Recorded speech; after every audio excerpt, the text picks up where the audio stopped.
Et bonjour, j'espère que vous allez bien. Bienvenue dans une nouvelle vidéo. Aujourd'hui une vidéo un peu différente que j'avais faite mais que j'avais supprimée parce que elle était vraiment pas dingue. Mais du coup je vais parler de ma passion première qui sont lire des livres. Donc j'espère que ça va vous plaire du fait que je parle de livres pendant je sais pas combien de temps. Sinon c'est pas grave, moi j'aime bien faire ça. Donc premier livre qu'on va commencer.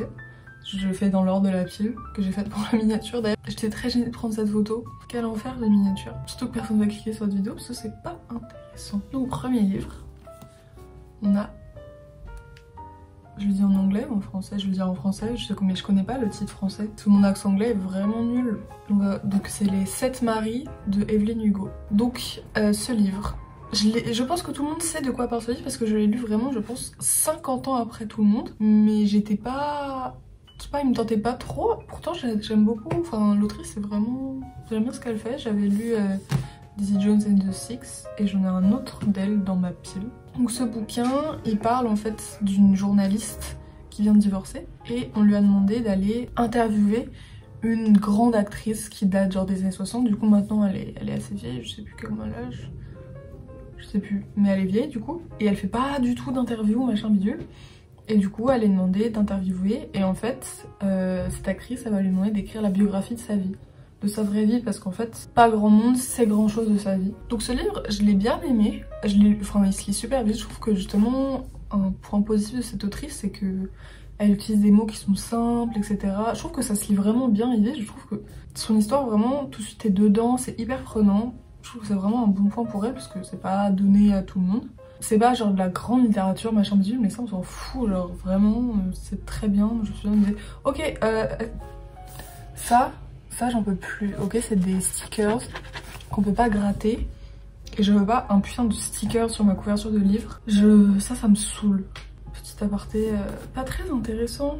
Mais ouais, du coup, j'ai trouvé quelques passages un peu, voilà. Et je trouve qu'il y a un plot twist dans l'histoire. Je trouve que, honnêtement, c'est assez prévisible. Voilà, on va pas se mentir. Mais est-ce que c'est vraiment grave? Non. Je sais que c'est un livre très populaire sur TikTok. Pas pour ça spécialement que je l'ai lu. Pas en disant que c'est mal de lire des livres parce que c'est sur TikTok.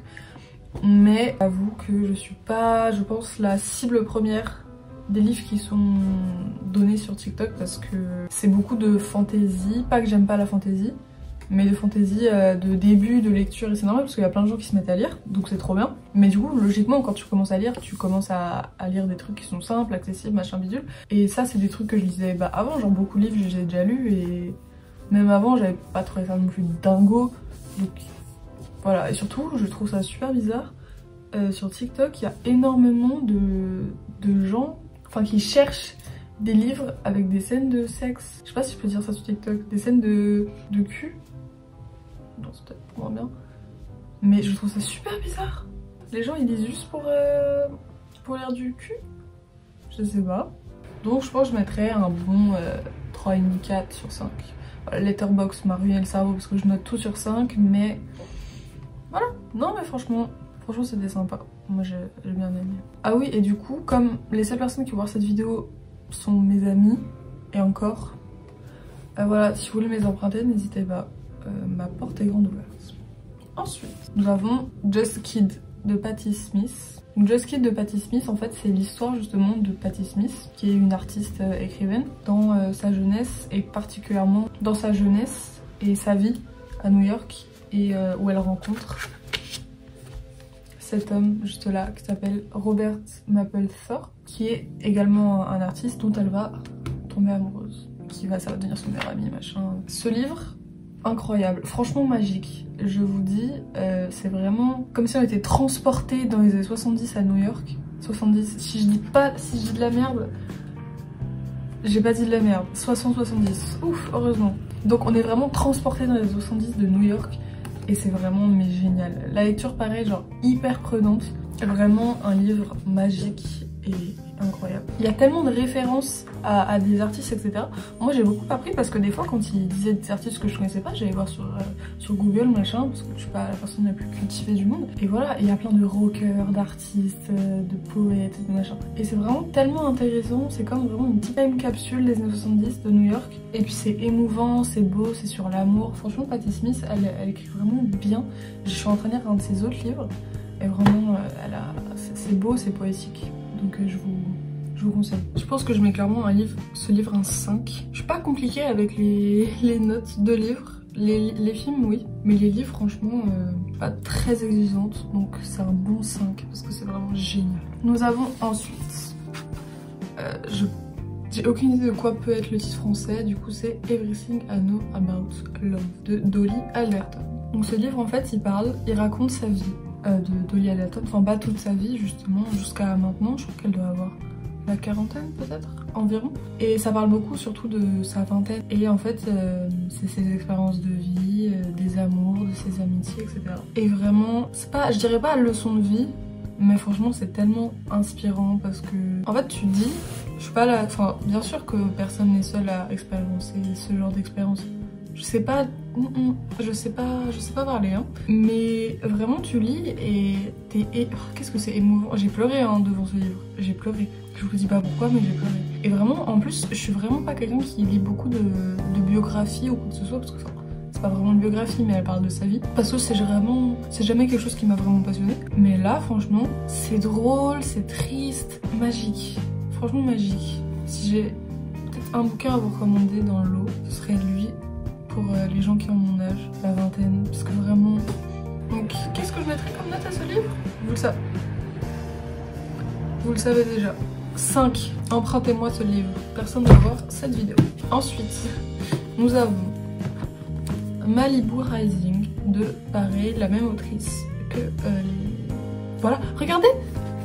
Stickers! Impossible à enlever!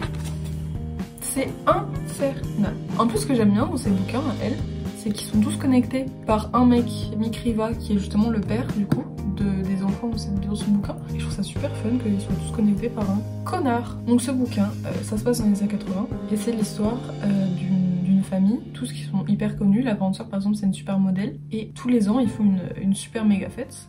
Sauf que là, cette fête, elle part complètement terrible.